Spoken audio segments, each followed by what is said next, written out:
Ini saja yang beda lah. Bismillah. Assalamualaikum Ustaz. Assalamualaikum. Ustaz, akhir-akhir ini ayah saya mulai mengikuti Islam liberal. Berikan saya solusi Ustaz agar bisa mengingatkan ayah saya bahwa beliau salah. Terima kasih. Assalamualaikum warahmatullahi wabarakatuh. Baik, pertama saya koreksi, tidak ada Islam liberal. Tidak ada Islam liberal. Yang ada muslimnya yang liberal. Islamnya tetap tidak berubah. Di ini ada orang yang sengaja menambahkan istilah-istilah pada Islam sehingga Islam itu terasa terkotak-kotak. Banyak sektenya. Padahal Islam itu satu. Gak ada aliran-aliran yang bisa disematkan.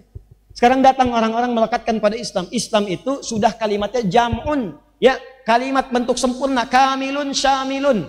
Iza zida intakasa, idza nuqisa fantakas. Kalau ditambahkan kalimat lain menjadi berkurang maknanya. Kalau dikurangi hilang maknanya. Islam itu ya Islam.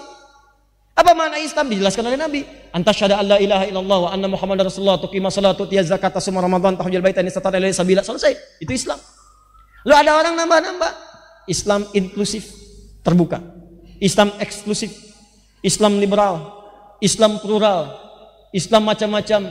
Ini ingin menandakan bahwa mengesankan di Islam itu ada perpecahan dan terkotak-kotak. Jangan dengarkan orang-orang seperti ini. Ya, jadi tidak ada Islam liberal. Yang ada itu apa? Muslimnya, orangnya yang mengaku muslim tapi punya pemikiran liberal, sehingga pemikiran itu seakan-akan disematkan kepada Islamnya, padahal di Islam gak ada begitu. Nah, pertama saya ingin katakan aliran liberal ini aliran yang terlambat lahir di bumi sekarang. Dia orang-orang telat. Kenapa? Karena zaman Nabi pun yang punya pikiran liberal sudah ada dan sudah ada ayat turun, nih. Zaman Nabi ada seorang Yahudi namanya Ka'ab bin Ashraf. Ka'ab bin al-Ashraf ini seorang Yahudi punya pemikiran liberal. Bahkan ini ada kesan-kesan pluralisme agama. Bukan pluralitas, pluralisme. Jadi orang Yahudi masuk Islam termasuk tokoh, tapi seringkali pergi ke sinagog dan suka baca Taurat. Ketika datang sahabat mengingatkan, kamu ini kan sudah muslim, kenapa baca-baca itu? Dan sering pergi ke sana. Apa jawabannya? Perhatikan jawabannya. Kata Ka'ab bin al-Ashraf, Taurat dan Quran itu kan sama-sama wahyu Allah. Bukankah Taurat dikirimkan kepada Musa Nabi? Al-Quran dikirimkan kepada Muhammad SAW, beliau Nabi. Dua-duanya kan wahyu Allah, kenapa saya dilarang? Jadi kalau saya baca ini, baca itu, sama-sama wahyu. Ini pemikirannya sudah pemikiran plural. Datang, kadang ke sinagog, balik, baca ini, baca itu. Dan menyamakan semua agama sama. Sama aja Taurat dengan Quran. Sama aja risalah Musa dengan Muhammad. Ya, padahal dalam hakikat Al-Quran ada keterangan, ada sesuatu yang dirubah di dalamnya. Maka dilaporkanlah kepada Nabi perilaku Ka'ab bin al-Ashraf ini. Begitu dilaporkan kepada Nabi, turunlah kemudian Quran surah kedua Al-Baqarah ayat 208. Paling kiri pertengahan. Ya ayyuhalladzina amanu dukhulu fis-silmi kaffah. Hei orang-orang beriman, kalau sudah menyatakan masuk Islam, sudah beriman, maka masuklah kepada Islam dengan kafah. Jangan campur adukan ajaran Islam dengan yang lain-lain. Jangan bawa pemikiran kamu untuk menyimpulkan satu ajaran dalam Islam. Maka keluar kalimat Nabi yang sangat populer. Laukana Musa hayyan. Kalaulah Musa masih hidup sekarang, dia akan meninggalkan ajaran yang dulu dan masuk kepada mengikuti ajaran saya. Karena ajaran Islam penyempurna. Datang dengan risalah yang terakhir, menyempurnakan yang sebelumnya, maka yang sebelumnya diikutkan kepada yang sudah ada. Saya tanya pada Anda, kalau Anda punya rangkuman-rangkuman isi buku, kemudian dibawakan edisi yang paling lengkap, apakah Anda yang baca yang tipis atau Anda baca yang lengkap? Yang tipis ini ada yang lengkap atau tidak? Ada. Makanya orang sering mencari edisi yang paling sempurna. Revisi, edisi paling sempurna. Quran gak ada revisi lagi. Semua ajaran di masa lalu sampai ke Nabi Adam itu ada dalam Al-Quran. Karena itu kalau ada nabi-nabi, kata Nabi Muhammad SAW masih hidup termasuk Musa, tentu dia akan ikut kepada saya dan mengikuti syariat saya. Maka merah padam muka Nabi untuk menunjukkan kekesalan beliau dan meminta kepada Ka'ab bin Ashraf untuk taubat dengan turunnya ayat tadi. Jadi tokoh utama di zaman Nabi yang hadir kemudian membawa aliran liberal dan pluralisme itu ada seorang Yahudi bernama Ka'ab bin Ashraf. Turun ayat, dihentikan ajarannya, dikembalikan kepada Quran. Diminta semua orang taubat, kembalilah kemudian kepada ajaran yang benar. Setelah semuanya benar, muncul lagi orang sekarang. Jadi pertanyaan. Ini hati-hati pada aliran-aliran semacam ini, ya. Jika ada yang mengatakan bertentangan dengan hukum Al-Quran atau hadis, hati-hati. Jangan banyak energi untuk mengikuti. Kata Quran sederhana, Quran surah keempat ayat 140, paling kiri sebelah bawah. Wa qad nazzala 'alaikum fil kitab, telah tetap ketentuan dalam Al-Quran Al-Kitab, an idza sami'tum ayatillahi yukfaru biha. Kalau Anda mendengar ayat-ayat Allah itu sering diingkari. Ada yang mengolok-olok wa yustahza'u biha, atau ngolok-ngolok nih. Ngolok-ngolok yang berjilbab, ngolok-ngolok ayat Quran, ngolok-ngolok ayat hadis, ngolok-ngolok orang yang berubah, ya keluar kata-kata meme-meme yang tidak bagus, kalimat-kalimat yang mengesankan pelecehan. Kata Quran, jangan buang-buang energi dengan balas mencela, nggak ada kerjaan. Mencela yang sudah kotor, buang-buang energi. Mencela yang sudah tercela, nggak ada kerjaan. Dah. Fala taqudu ma'hum, acuhkan aja. Acuhkan. Kalau bikin status, gak usah dibalas, cuekin aja, ntar mati sendiri. Sudah. Kalau dia ada tayangan TV, nggak usah ditonton, ratingnya turun, habis. Nggak usah di follow, sudah. Jangan bikin panggung untuk orang itu sehingga merasa kegeeran. Saya banyak ditanya nih, ada di soal. Ustadz mengucapkan kepada seseorang bahwa akan membimbing dia ke surga dan sebagainya. Ya, bagaimana keterangan Ustadz seperti itu? Ada yang mengatakan ini orang sudah merasa jadi ahli surga. Ada yang mengatakan ini orang sombong, orang takabur, orang ini. Sampai belakangan ada yang nulis kemudian di Instagramnya begini. Kami ikhlas, silahkan bawa ke surga dan seterusnya. Saya katakan orang ketika melihat apa yang saya sampaikan akan terbagi pada 3 bagian.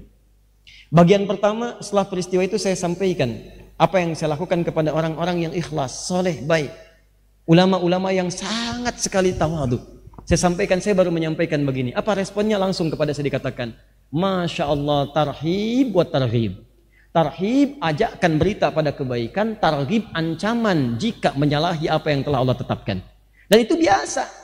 Imam Atha bin Rabah menasihati ulama, pemimpin, mengatakan dengan kalimat-kalimat substansinya sama. Kalau anda berkhianat, anda akan berhadapan dengan Allah sendirian. Hati-hati, tidak ada yang menjaga anda. Itu kalimat saya lengkap sekali, tidak ada yang menjaga anda dan sebagainya, dan seterusnya. Indah. Tapi kalau anda mengajarkan kebaikan-kebaikan, maka anda akan mendapatkan pahala dari Allah yang meringankan hisab anda di hadapan Allah Subhanahu wa Ta'ala. Berpeluang cepat anda ke surga. Dan tentu diakhiri dengan kalimat insya Allah. Nah, maka golongan pertama menerima itu targhib buat tarhib. Yang kedua, ada yang nggak paham, Ustadz kok menyampaikannya, Ustadz seakan-akan mengatakan saya akan bimbing anda ke surga. Apakah Ustadz merasa jadi ahli surga? Saya katakan, Mas, itu saya mengucapkan di akhir kalimat insya Allah. Cuman saya kan nggak doyan pencitraan. Jadi begitu saya itu tampil kalimat, saya nggak pernah pakai clip on, nggak pernah pakai mic. Itu orang yang ngambil dari jauh pakai kamera. Karena saya nggak pakai clip on, maka tidak semua kalimat saya itu terdengar. Di ujung saya tutup dengan kalimat insya Allah, jika Allah berkehendak. Kalau Allah nggak berkehendak saya masuk surga, ya saya terima itu ketetapan Allah Subhanahu wa Ta'ala. Sudah. Makanya setiap kalimat kita katakan, jangan katakan pasti, tapi katakan insya Allah. Maka ketika saya berikan penjelasan, menerima. Oh begitu Ustaz, mohon maaf kami tidak tahu. Golongan ketiga, nggak saya jelaskan pun atau saya jelaskan pun tetap begitu. Memang pengennya begitu, bikin rame aja. Dan jadi peluru gitu, ya. Nah orang-orang begini nggak usah dikasih panggung, biarin aja. Ya capek-capek kalau anda respon, biarkan saja. Dan jangan, kita sekarang tugas kita menjaga keutuhan bangsa, jaga ketenangan bangsa kita. Ya, pencoblosan sudah selesai, tunggu hasilnya. Sudah selesai, berdoa kepada Allah dengan baik, berbuat yang baik untuk bangsa. Jangan ribut-ribut, jangan saling celak. Sudah selesai urusannya, kecebong sudah selesai, kampret sudah hilang, udah habis. Nggak ada. Apa yang mau anda dapatkan? Anda mau cari dosa lagi? Hah? Apa yang mau anda dapatkan? Sudah selesai. Sekarang tugas saatnya kita mendekat kepada Allah, berdoa kebaikan untuk bangsa, minta sama Allah supaya bangsa kita diberikan pemimpin yang baik, pemimpin yang adil, ya pemimpin yang bisa memberikan perhatian kepada rakyat. Lalu kita tunjukkan kita damai, kita tenang, jaga keutuhan, kemudian beraktivitas dengan normal, saling menghormati. Kalau perlu untuk doakan tuh orang-orang yang saling berbeda pendapat. Antum dengan teman beda pilihan, sekarang selesai. Akhi, minta maaf ya kalau ada yang salah. Yuk kita berdoa untuk yang baik-baik. Ajak begitu, sekarang kampanyekan yang baik-baik. Urusan yang lain-lain serahkan pada Allah, ikhtiar yang baik. Ya, yang baik berbuat jujur, jangan curang, jangan macam-macam, sudah selesai. Urusan kita berikhtiar, berdoa, jaga kemudian ketenangan-ketenangan. Paham insyaallah? Ya, kalau ada orang-orang yang iseng memprovokasi, jangan terpancing, biarkan saja. Saya terakhir di jalan tadi saya menerima ada orang yang merubah kata-kata, ya, dari merek sepatu jadi Adi Somad dan macam-macam. Ya, saya nggak peduli. Ya, biarin aja, nggak apa-apa, jangan dibalas dengan celaan lagi.